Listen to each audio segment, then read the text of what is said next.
कर्म ही जीवन को तय करता है। एक बार की बात है, कहीं दूर एक गौत नामक संत रहा करते थे। उसका एक ही बेटा था। उस बेटे को वो बहुत ही प्यार किया करते थे। जितना वो अपने बेटे से प्यार करते थे, उतना ही उनका बेटा उनसे प्यार किया करता था। उस संत के बेटे का नाम अर्जुन था। एक दिन की बात है, वो भगवान की पूजा कर रहे थे। तभी उन्हें पता चला कि उनका बेटा अब इस दुनिया में नहीं रहा। ये सुनकर संत के चेहरे पर हल्की सी उदासी दिखी।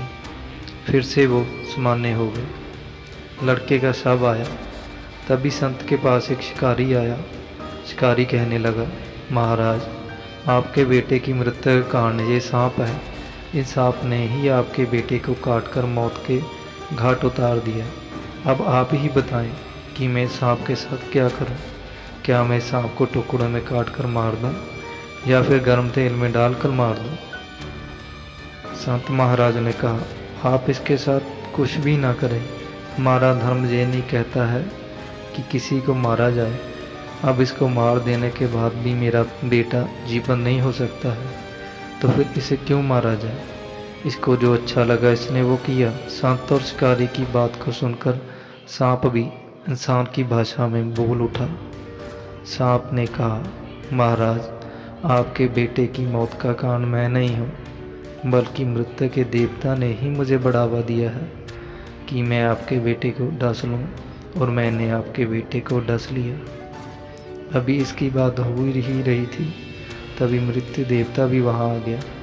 मृत्यु देवता ने कहा, किसी की मौत का कारण मैं भी नहीं होता हूँ, आपके बेटे की मौत का कारण मैं भी नहीं हूँ। मुझे तो काल ने आदेश दिया था कि आपके बेटे की जान ली जाए। इसके लिए ही मैंने सांप को डसने के लिए बढ़ावा दिया। इसमें ना तो सांप दोषी है और ना ही मैं। काल के अनुसार ही ये धरती चलती है। काल जो चाहता है वही होता है। हम सब काल के अनुसार काम करते हैं। मृत्यु के देवता संत, शिकारी और सांप को बता रहे थे। तभी तक ये खुद को सही बता ही रहे थे, तभी वहाँ पर काल भी आ गया।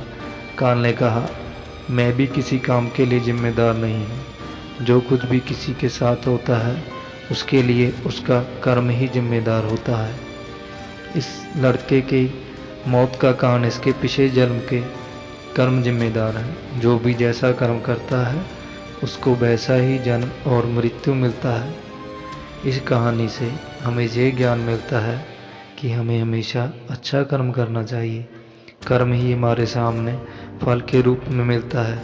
अगर किसी काम को करके हम किसी को दुख देते हैं तो कोई ऐसा भी होगा जो कुछ ऐसा काम करेगा जिससे हमें दुख होगा। वहीं अगर हम कोई काम करके किसी को खुश करते हैं तो कोई ऐसा भी होगा जो कुछ ऐसा काम करेगा जिससे हमें बहुत ज़्यादा खुशी मिलेगी।